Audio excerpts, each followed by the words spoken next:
السلام علیکم ورحمۃ اللہ وبرکاتہ۔ جیسا کہ تمام احباب کو معلوم ہے کہ جامع تعلیم الاسلام میں آج علمی نشست کا آغاز ہو رہا ہے، جس کا عنوان آپ دیواروں پہ آویزاں بینر سے لگا سکتے ہیں۔ ان علمی اجلاسوں اور نشستوں کا مقصد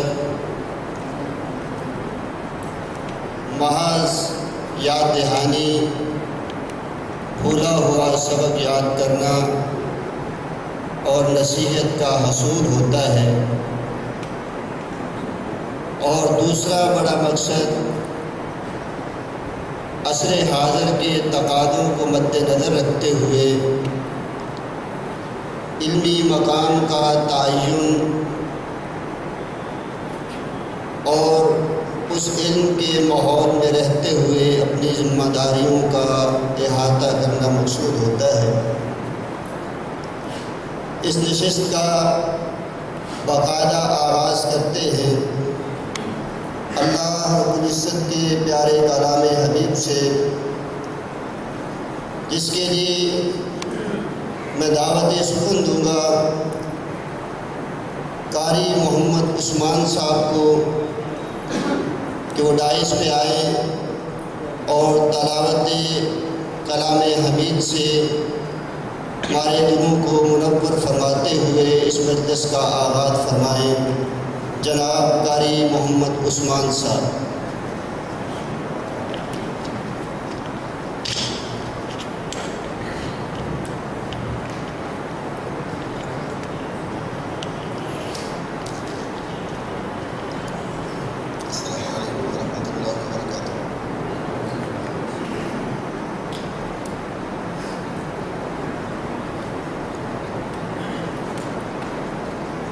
أعوذ بالله من الشيطان الرجيم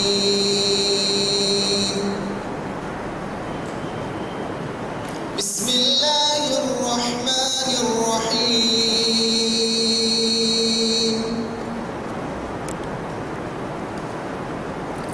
والتين والزيتون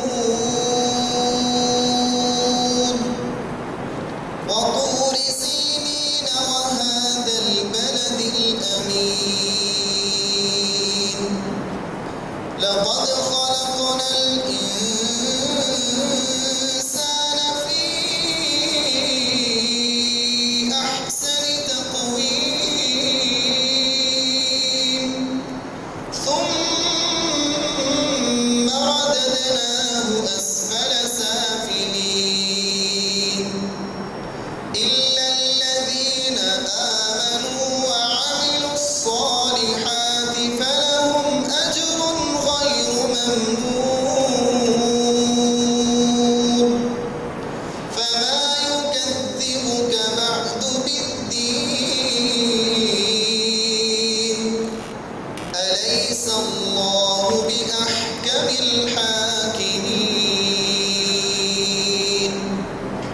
عثمان صاحب تلاوت قرآن پاک ارشاد فرما رہے تھے، یقیناً قرآن پاک ہماری رشد و ہدایت کا بہت بڑا ذریعہ ہے۔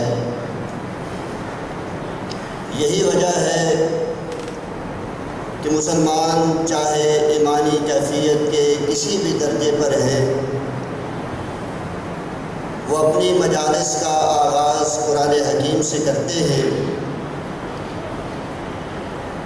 لیکن ہمارا تعلق ان حضرات سے ہے جو قرآن حکیم کو نہ صرف پڑھنے والے ہیں بلکہ اسے سمجھ کر اپنے علاوہ دوسروں تک پھیلانے کا ذمہ اپنے سر رکھتے ہیں۔ کسی بھی ملک و ملت کے اندر طلباء ایک ایسی ٹھوس بنیاد رکھتے ہیں جو اس کے اندر تبدیلی کی بہت بڑی لہر لانے والے ہوتے ہیں، جس کا اندازہ ہم رسول مکرم صلی اللہ علیہ وسلم کی اس سوچ سے لگا سکتے ہیں کہ آپ صلی اللہ علیہ وسلم نے اپنے ساتھیوں کی علمی بنیاد کو مضبوط کرنے کے لیے نہ صرف مسجد نبوی کو ایک علمی درسگاہ بنایا، بلکہ بدر کے قیدیوں کو صحابہ کرام کی علمی تربیت کے لیے معمور فرمایا۔ تو طالب علم اس کچی مٹی کی طرح ہے جس کے اندر اگر بارش کے قطرے گریں تو وہ جیسی تاثیر رکھتی ہے ویسے ہی مہک دیتی ہے۔ جیسا کہ کسی شاعر نے کہا تھا کہ مت پوچھ بارش کی ان پہلی بوندوں سے، مت پوچھ بارش کی ان پہلی بوندوں سے، کچی مٹی تو مہکے گی، یہ اس کی مجبوری ہے۔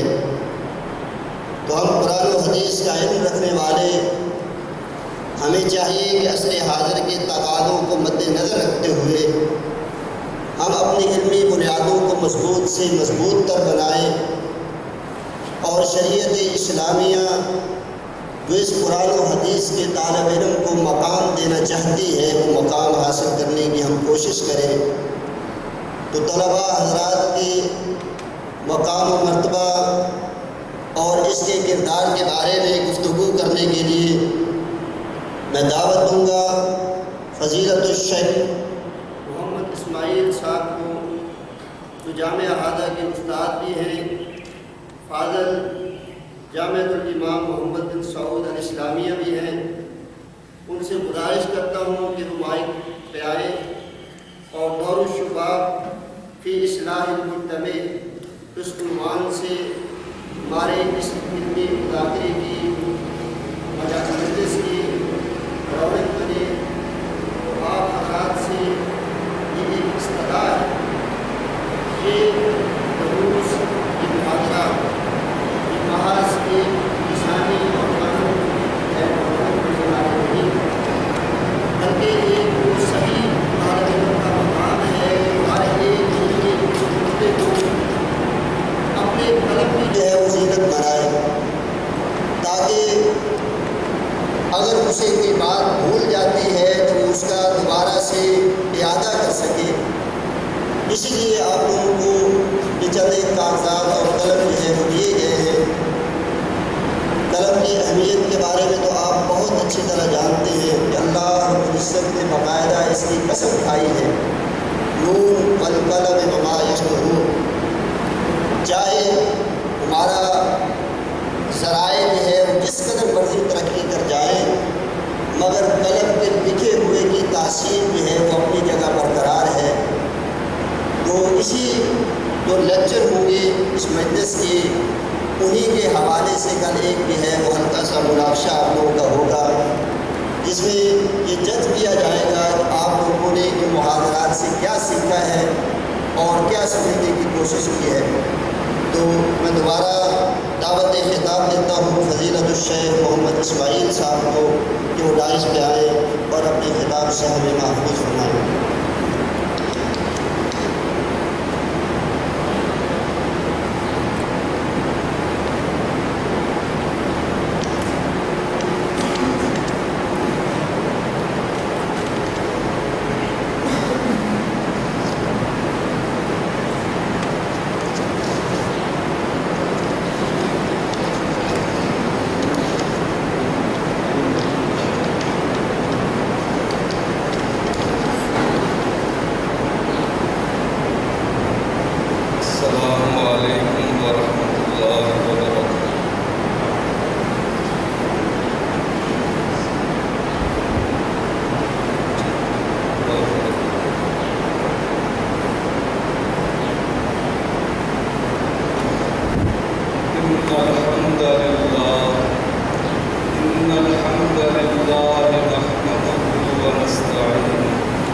ونستغفره ونؤمن به ونتوكل عليه ونعوذ بالله من شرور أنفسنا ومن سيئات أعمالنا من يهده الله فلا مضل له ومن يضلل فلا هادي له وأشهد أن لا إله إلا الله وحده لا شريك له وأشهد أن محمدا عبده ورسوله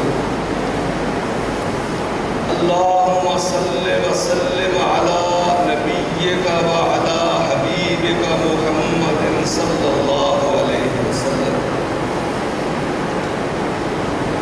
أما بعد فأعوذ بالله من الشيطان الرجيم بسم الله الرحمن الرحيم وعلى الثلاثة الذين خلفوا حتى إذا ضاقت عليهم الأرض بما رحبت وضاقت عليهم أنفسهم وظنوا أن لا ملجأ من الله إلا إليه ثم تاب عليهم ليتوبوا وقال النبي صلى الله عليه وسلم سبعة يظلهم الله يوم القيامة تحت ظل عرشه لا ظل إلا ظله وفي هذا الحديث رجل شاب نشأ في عبادة الله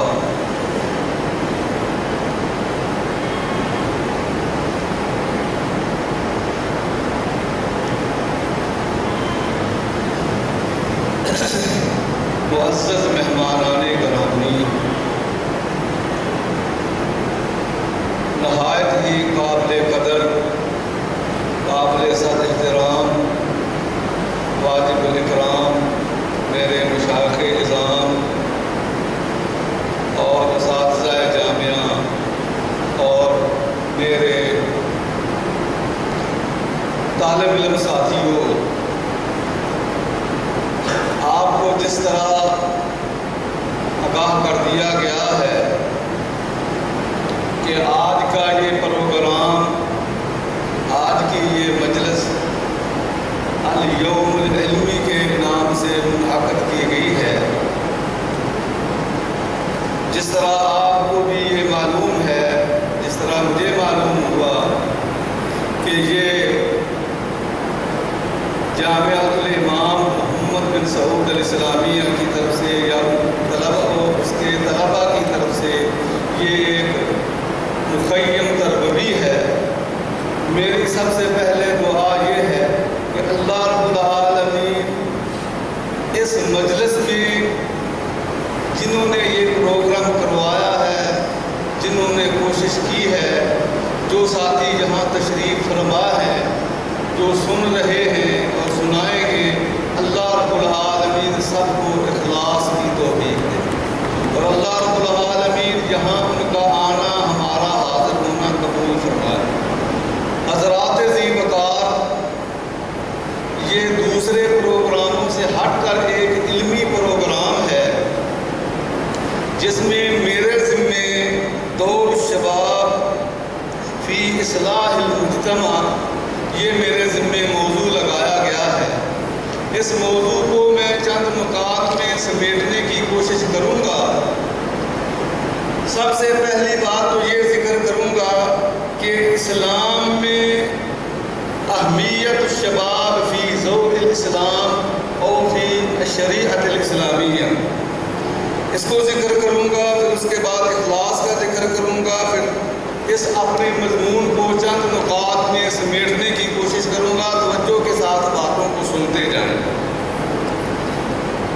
اہمیت الشباب فی شریعت الاسلامیہ، آپ نے اس حدیث کو سنا جو حدیث بخاری میں بھی آتی ہے، مسلم میں بھی آتی ہے، بہت ساری کتابوں میں یہ حدیث موجود ہے۔ سبعۃ یظلھم اللہ، 7 ایسے اشخاص ہیں جن کو اللہ رب العالمین قیامت والے دن اپنے عرش کا سایہ نصیب فرمائیں گے۔ اور اس حدیث میں 2 طرح کے لفظ آتے ہیں، ایک حدیث میں تو یہ آتا ہے کہ لا ظل الا ظلی، اس دن صرف میرا سایہ ہوگا، کسی اور کا سایہ نہیں ہوگا۔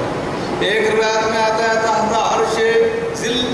ظل عرش ہی، تو اللہ اپنے عرش کا سایہ نصیب فرمائیں گے۔ دونوں حدیثوں میں تضاد نہیں۔ ان کی تعداد ذکر کرتے ہوئے اللہ کے رسول صلی اللہ علیہ وسلم نے فرمایا رجل شاب نشأ فی عبادت اللہ۔ یہاں جوانی کی اہمیت واضح ہو رہی ہے کہ وہ نوجوان جو اللہ کی عبادت میں منہمک ہو کر اپنا وقت صرف کرتا ہے، اللہ رب العالمین اس کو اپنے عرش کے نیچے جگہ دیں گے، اللہ اجعلنا منہ۔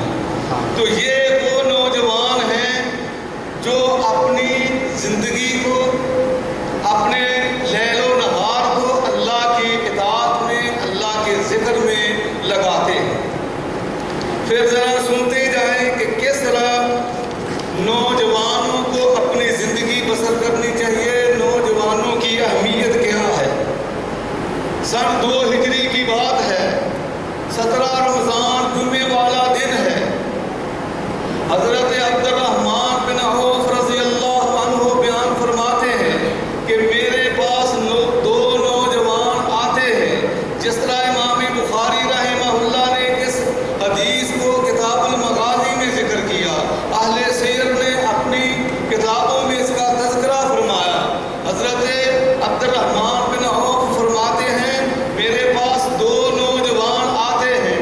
پہلے معاذ بن عمر بن جموح وہ تشریف لائے اور پوچھتے ہیں این ابو جہل، جس کی کنیت ابو جہل ابو الحکم بھی ہے، نام عمر بن ہشام، فتح الباری میں بھی یہ بات مذکور ہے، اور مولانا داؤد راز کی جو شرح بخاری ہے اس میں بھی یہ بات موجود ہے۔ وہ آ کر پوچھتے ہیں ابو جہل کہاں ہے؟ عبد الرحمن بن عوف فرماتے ہیں آپ کیا کریں گے اس کو؟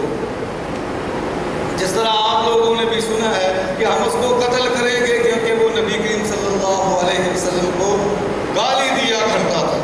یہ ہے نوجوان، وہ پوچھ کے چلا جاتا ہے۔ دوسرا آتا ہے معوذ بن افرا، وہ تشریف لاتے ہیں، وہ بھی یہی بات پوچھتے ہیں این ابو جہل، دونوں کو بتا دیا جاتا ہے۔ اس طرح اس پر لپک کے حملہ کرتے ہیں جس طرح باز چڑیوں کو پکڑتا ہے۔ یہ ہے نوجوانوں کی اہمیت کہ وہ معاشرے میں کبھی بھی ایسے شخص کو برداشت نہیں کرتے جو پیغمبر کی مخالفت میں دن رات گزارتا ہے۔ دونوں اپنے اپنے وار کرتے ہیں۔ حضرت معاذ بن عمر بن جموح رضی اللہ عنہ وہ تو کافی دیر تک بدر کے بعد زندہ رہے، لیکن معوذ بن افرا اسی بدر کی لڑائی میں شہید ہو جاتے ہیں، اور نبی کریم صلی اللہ علیہ وسلم اور اس کی جوانی کے افعال اور کردار کے پیش نظر جتنا ابو جہل کا سلب ہے وہ سارے کا سارا معاذ بن عمر بن جموح کو دیتے ہیں۔ اور پھر اس کے بعد حضرت عبداللہ بن مسعود رضی اللہ تعالی عنہ جن کا تذکرہ کیا گیا ہے، امام بخاری رحمہ اللہ نے ان کا تذکرہ کیا ہے۔ حضرت انس رضی اللہ عنہ بیان فرماتے ہیں کہ پیغمبر خدا پوچھتے ہیں کہ کوئی تم میں سے اٹھے جا کر دیکھے ابو جہل کے ساتھ کیا معاملہ ہوا ہے۔ حضرت عبداللہ بن مسعود رضی اللہ عنہ جو نوجوانوں کو یہ سبق دیتے ہیں، آپ اپنی زبان اقدس سے ارشاد فرماتے ہیں من احب ان یقرأ القرآن رتبا کما انزل فلیقرأ عند ابن ام عبد، جو قرآن کو اسی طرح سے پڑھنا چاہتا ہے جس طرح آسمان سے پیغمبر پر قرآن صلی اللہ علیہ وسلم، آسمان سے پیغمبر پر قرآن پاک نازل ہوا ہے، وہ عبداللہ بن ام کے پاس، حضرت عبداللہ بن مسعود ابن ام عبد کے پاس جا کر پڑھے۔ تو یہ حضرت عبداللہ بن مسعود رضی اللہ تعالی عنہ ہے۔ اب یہاں بتانے کا مقصد یہ ہے کہ کس طرح ان نوجوانوں نے ابو جہل کو جہنم رسید کیا۔ اسی طرح ایسے نوجوان جنہوں انہوں نے بڑے بڑے جوہر دکھائے. حضرت معاذ بن جبل رضی اللہ تعالی عنہ کتنی ان کی اہمیت ہے. یہ یمن کی بات ہے. ان کے حضرت ابو موسیٰ اشعری رضی اللہ تعالی عنہ جن کا نام عبداللہ بن قیس ہے، ان کے پاس تشریف لے کے جاتے ہیں. بات اختصار سے کر رہا ہوں. ان کے پاس تشریف لے کے جاتے ہیں. جا کر ایک آدمی کو دیکھتے ہیں، کانا موسیٰ کن، اس کو باندھا ہوا ہے. پوچھتے ہیں ابو موسیٰ اشعری کیوں باندھا ہے اس کو؟ کہتے ہیں کہ ارتد هذا الرجل، یہ اپنے دین سے منحرف ہو چکا ہے. کانا یہودیاً. اس جگہ پہ امام بخاری رحمہ اللہ نے اس بات کو ذکر کیا ہے کہ جو دین کو بدل دیتا ہے اس کو قتل کر دینا چاہیے. حضرت ابو موسیٰ اشعری رضی اللہ تعالی عنہ ان سے دریافت کرتے ہیں کہ آپ اتریں اور بیٹھ جائیں. وہ کہتے ہیں کہ میں نہیں اتروں گا. معاذ بن جبل رضی اللہ عنہ فرماتے ہیں کہ میں نہیں اپنے سواری سے اتروں گا یہاں تک کہ آپ اس کو قتل کر دیں. قرآن پاک میں آتا ہے وَمَن يَرْتَدِدْ مِنْكُمْ عَنْ دِينِهِ فَيَمُتْ وَهُوَ كَافِرٌ فَأُولَٰئِكَ حَبِطَتْ أَعْمَالُهُمْ فِي الدُّنْيَا وَالْآخِرَةِ. تو حضرت معاذ بن جبل رضی اللہ عنہ کے کہنے کے مطابق اس کو قتل کر دیا جاتا ہے. یہ ہے نوجوانوں کی اس دین میں، اسلام میں اہمیت. پھر حضرت معاذ بن جبل رضی اللہ عنہ اپنی سواری سے اترتے ہیں اور علماء کی شان بیان کرتے ہوئے فرماتے ہیں، یہ بھی بخاری کی روایت ہے، اردو فی نومتی ما اردو فی قومتی. میں جو اعمال کرتا ہوں مجھے اللہ رب العالمین سے امید ہے کہ جو مجھے جاگتے ہوئے ثواب ملتا ہے وہی میری نیند میں بھی اللہ مجھے ثواب دیتے. تو انہوں نے اپنی اس ایج میں، اس عمر میں کیا کیا کہ دین کی مخالفت کرنے والے مرتد آدمی کو مسلمان نوجوان کبھی برداشت نہیں کرتا.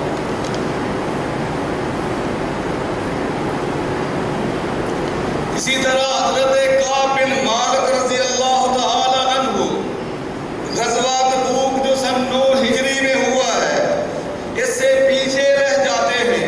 3 آدمی پیچھے رہے. ان تینوں آدمیوں کے متعلق احادیث میں یہ بات آتی ہے. حضرت کعب بن مالک رضی اللہ عنہ بیان فرماتے ہیں، اما صاحبایا فاستکانا وقعدا فی بیوتہما. میرے دونوں ساتھی ہلال بن امیہ الواقفی اور ان کے ساتھ دوسرے ساتھی مرارہ بن ربیع اور تیسرے ساتھی کعب بن مالک جو سربیت کے راوی ہیں، فرماتے ہیں کہ یہ دونوں میرے ساتھی. کعب بن مالک فرماتے ہیں دونوں میرے ساتھی اپنی عاجزی اور انکساری اور بڑھاپے کی وجہ سے اپنے گھروں میں بیٹھ گئے اور فرماتے ہیں وَأَمَّا أَنَا، میں اشب القوم وَأَجْلَدَهُمْ، میں قوم سے اس وقت نوجوانی کی عمر میں تھا اور زیادہ قوت مجھ میں تھی. تو یہ حضرت کعب بن مالک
اسلام میں نوجوانوں کی کیا اہمیت ہے۔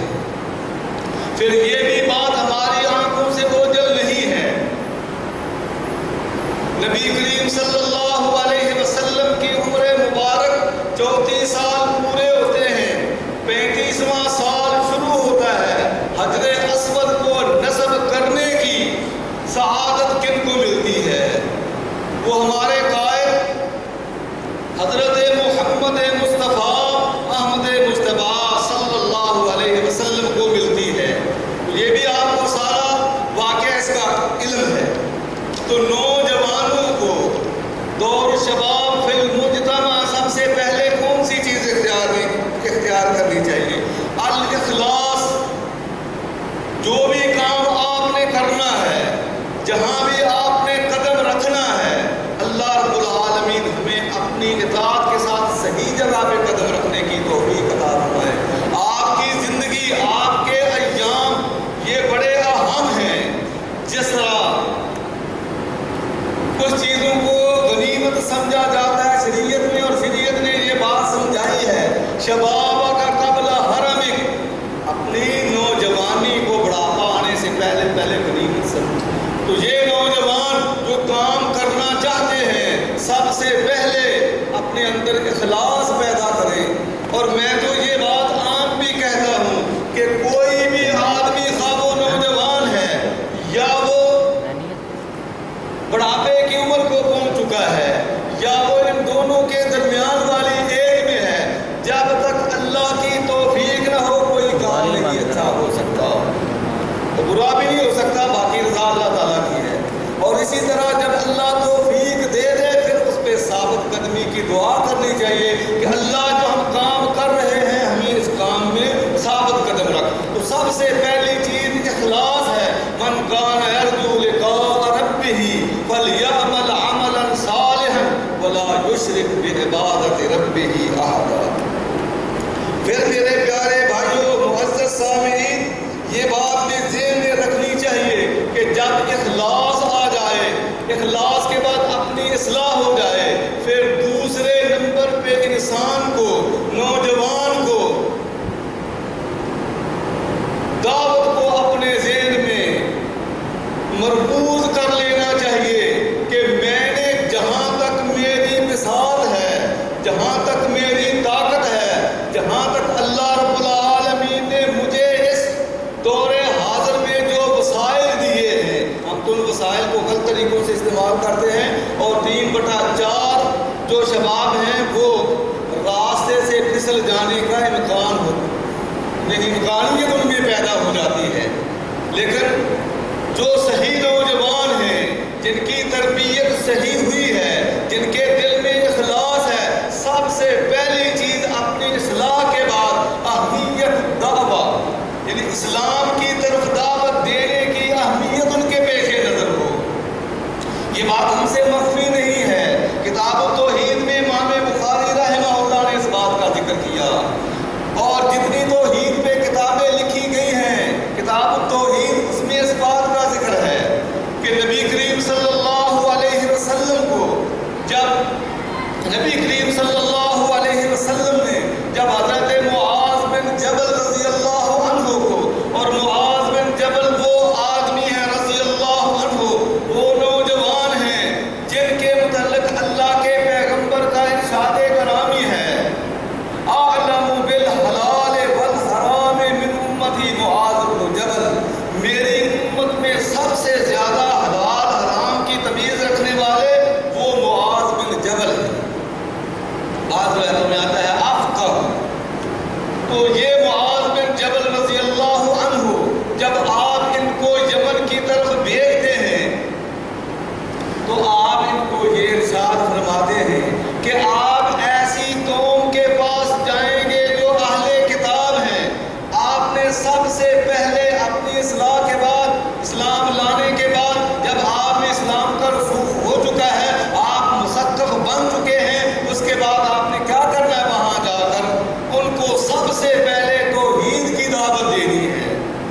اسی طرح تیسری چیز یہ ہے کہ انسان میں جرأت ایمانی ہو. جرأت ایمانی ایک ایسی چیز ہے جو انسان کے دل میں وہ فکر پیدا کرتی ہے، وہ سوچ پیدا کرتی ہے جو کبھی دوسروں کے دلوں میں نہیں پیدا ہوتی. تو جب جرأت ایمانی پیدا ہوگی پھر آپ میں امر بالمعروف اور نہی عن المنکر کا جذبہ پیدا ہوگا. جب یہ جذبہ پیدا ہو جائے گا پھر برائی کو دیکھ کر آپ کبھی خاموش نہیں ہوں گے. اللہ رب العالمین کے حبیب فرماتے ہیں الساکت عن الحق شیطان اخرس. حق کو دیکھ کر خاموش رہنے والا گنگا شیطان ہے. جب ایمانی جرأت پیدا ہو جائے گی، ایمانی غیرت پیدا ہو جائے گی، دل میں توحید کا ولولہ اور شوق پیدا ہو جائے گا، دل میں یہ بات سما جائے گی کہ ہماری جو ذمہ داری ہے وہ عام لوگوں کی ذمہ داری نہیں ہے. ہمیں تو اللہ رب العالمین نے لوگوں کو ظلمات سے نکال کر روشنیوں کی طرف لانے کا حکم دیا ہے، اندھیروں سے نکال کر اسلام کی طرف، کفرستان سے نکال کر اسلام کی طرف لانے کا حکم دیا ہے. جب یہ دل میں جرأت پیدا ہو جائے گی، ایمانی غیرت بیدار ہو جائے گی، پھر آپ یہ سمجھیں گے کہ جہاد کیا ہے. کلمۃ حق عند سلطان جاہر. کوئی بھی بڑے سے بڑا جابر بادشاہ ہو، ظلم کرنے والا ہو، آپ حق بات سے کبھی رک نہیں سکیں گے. سر اتر سکتا ہے لیکن انسان حق بات سے، جس آدمی نوجوان کے دل میں یہ شعور پیدا ہو جاتا ہے، یہ احساس پیدا ہو جاتا ہے، پھر وہ حق گوئی سے کبھی روک نہیں سکتا. اس کو کوئی طاقت کبھی اس کے سامنے حائل نہیں ہو سکتی. اسی طرح نوجوانوں کے دلوں میں یہ تیسری چیز اخلاص، ہم الدعوہ، تیسری چیز الجرأۃ الایمانیہ، اور اس کے علاوہ چوتھی چیز یہ ہے کہ انسان کے دل میں جہاد کا شوق ہو، لیکن وہ جہاد کرے تحت ضوابط شریعت الاسلامیہ. وہ جہاد جو اسلامی ضوابط اور تقاضوں کے مطابق ہو. جو جہاد اسلامی ضوابط اور قواعد کے مطابق نہیں ہوتا اس کو جہاد نہیں کہا جاتا.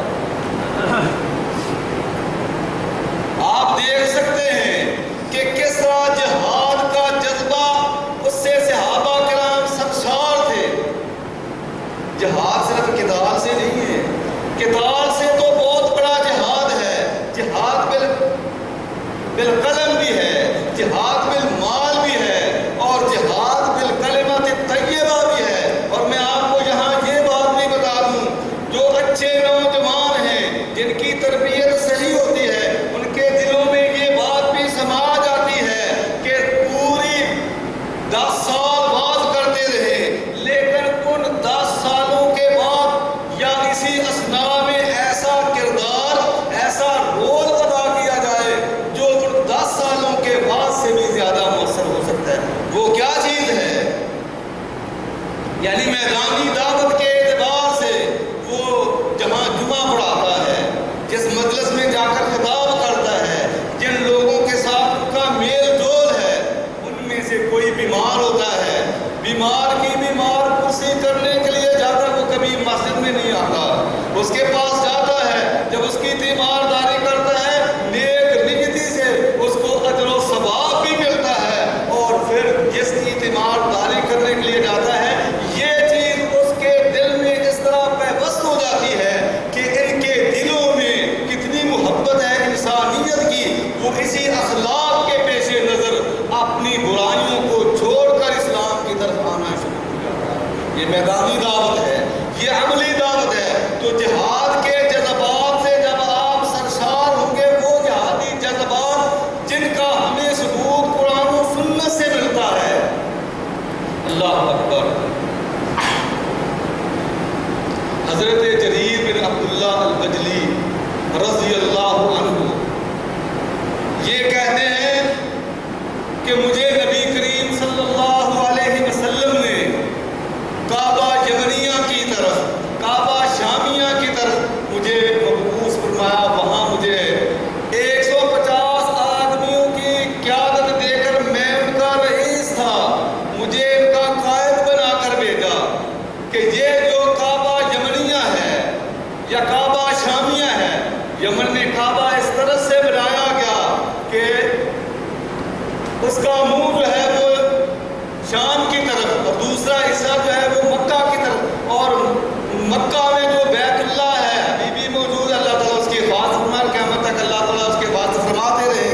وہاں کوئی چیز نقصان دینے والی داخل نہیں ہو سکے گی۔ تو اس کعبہ جمنیہ کو ڈھانے کی مسمار کرنے کے لیے ان کو بھیجا گیا۔ اور دیکھیں نوجوانوں کو یہ بات بھی سمجھنی چاہیے کہ جب وہ کسی کی زیر تربیت آتا ہے تو کس طرح یہ تربیت رنگ لاتی ہے۔ وہ کہتے ہیں کن تو لا اسقط علی الراحلہ، میں جب پیغمبر کے پاس گیا مجھے میری ڈیوٹی اس کام پہ لگائی گئی، میں تو جم کر سواری پہ بھی نہیں بیٹھ سکتا تھا، مجھے حملہ کرنا تو بڑی دور کی بات ہے، میں تو گھوڑے پہ چل کر اپنی منزل تک بھی نہیں پہنچ سکتا تھا۔ نبی کریم صلی اللہ علیہ وسلم صحیح روایت میں آتا ہے کہ نبی کریم صلی اللہ علیہ وسلم نے ایک ہاتھ ان کے سینے پر رکھا اور ناف تک لے گئے۔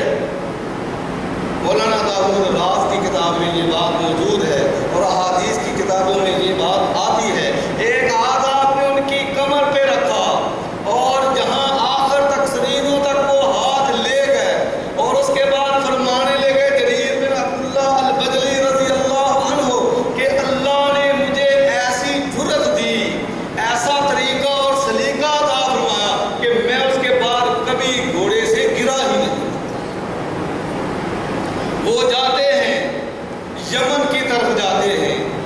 یمن میں جو کعبہ یمنیہ یا کعبہ شامیہ کے نام سے معروف تھا اس کو مسمار کر دیتے ہیں اور پیغمبر صلی اللہ علیہ وسلم کو آ کر خبر دیتے ہیں ترکتہ مثل الجبل مثل الجمل، میں نے اس کو ایسے اونٹ کی طرح چھوڑا ہے جس طرح خارج شدہ اونٹ ہوتا ہے، میں اس کو تباہ و برباد کر کے آ گیا۔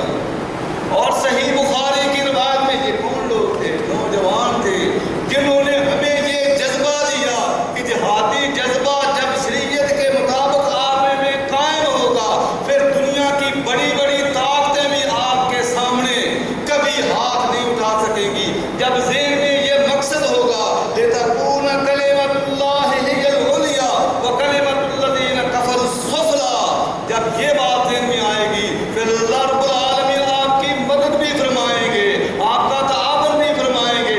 اور پھر پیغمبر خدا علیہ السلام جب وہ واپس آتے ہیں، حدیث میں آتا ہے صحیح بخاری کی روایت ہے دعا لہ ولأحمس 5 مرات، آپ نے جریر بن عبداللہ البجلی رضی اللہ عنہ کے لیے اور ان کے ساتھ جو 150 آدمی تھے 5 مرتبہ ان کے لیے دعا فرمائی۔ تو آپ نے نوجوانوں کے حوصلوں کو بلند کرنے کے لیے دعائیں بھی فرمائی، ان کے لیے آپ نے اللہ سے التجا بھی کی۔ پھر یہاں بھی بس نہیں ہے، کتنے جہادی مظاہرے ہیں۔ آپ نے غزوہ موتا کے بعد جو سن 8 ہجری کو ہوا، جس کی قیادت اللہ کے رسول صلی اللہ علیہ وسلم نے مدینہ میں بیٹھ کر اللہ تعالیٰ کی دی ہوئی طاقت اور اللہ تعالیٰ کی وحی کے مطابق نگرانی فرمائی، اسی لیے غزوہ موتا کو سریہ بھی کہا جاتا ہے اور غزوہ بھی کہا جاتا ہے۔ تو غزوہ موتا میں جب حضرت زید بن حارثہ جن کو حب رسول اللہ کہا جاتا ہے،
درکنار فرمائیں گے۔ اور اس دور حاضر میں نوجوانوں کی جو بڑی اہم ذمہ داری ہے وہ یہ ہے کہ جتنے کسی کے پاس وسائل ہیں، اب کتنے وسائل، نیٹ پہ اتنے وسائل ہیں آپ تصور بھی نہیں کر سکتے، ہو سکتا ہے مجھ سے آپ کو زیادہ ان چیزوں کا علم ہو۔ جتنی نیٹ پہ چیزیں ہیں، یہ اللہ کی قسم، پہلے تو یہ صرف ریڈیو اور اسی طرح ٹی وی اور یہ مختلف چینل جو ہیں، یہ ایک دوسرے سے ہم کلام ہونے کا، ایک دوسرے کی اصلاح کا باعث بنتے تھے اور خرابی کا باعث نہیں بنتے تھے۔ اب اسی طرح ان کو چھوڑ کر اور بہت سارے وسائل ہیں جن کو اس دور حاضر میں وسائل دعویٰ کا نام دیا جا سکتا ہے، ان کو وسائل اعلام کہا جا سکتا ہے۔ اگر آپ ان کو اپنائیں گے تو نبی کریم صلی اللہ علیہ وسلم یہ فرماتے ہیں کہ امر بالمعروف یہ بھی صدقہ ہے، اور کلمہ طیبہ یہ بھی صدقہ ہے۔ الکلمۃ الطیبہ تو صدقہ، امر بالمعروف و نہی عن المنکر صدقہ۔ ان وسائل کو اپناتے ہوئے، ان وسائل کو سیکھتے ہوئے، صرف ذہن میں یہ رہ کر کہ ہم نے اس دعوت کو جو ہماری ذمہ داری ہے قوت کے ساتھ اور اس عمر کے ساتھ ہم نے اس میدان میں کامیابی کو حاصل کرنا ہے، تو جتنے وسائل دعویٰ ہیں آپ ان کو اپنے استعمال میں لائیں گے، لوگوں تک اچھی بات پہنچائیں گے۔ ہو سکتا ہے کہ آپ کو اتنے لوگ جمعے میں لائک نہ کرتے ہوں جتنے آپ کو فیس بک پہ لائک کر سکتے ہیں، جتنے یوٹیوب پہ لائک کر سکتے ہیں، جتنے اور چیزوں پہ لائک کر سکتے ہیں۔ تو ان وسائل کو بجائے فساد کی چیزوں میں استعمال کرنے کی، ان کو اصلاح کی چیزوں میں استعمال کریں گے، اللہ رب العالمین آپ کی دنیا بھی بہتر بنائیں گے اور آخرت بھی بہتر بنائیں گے۔ مجھے جو ٹائم دیا گیا تھا وہ ختم ہو گیا، تو میں نے جو آپ کے سامنے چیزیں بیان کی ہیں کہ اہمیت شباب یہ کیا ہے، شباب کی اہمیت، اس کے بعد میں نے اخلاص ذکر کیا، توحید، دعوت التوحید ذکر کی، اور اس کے بعد جو ہے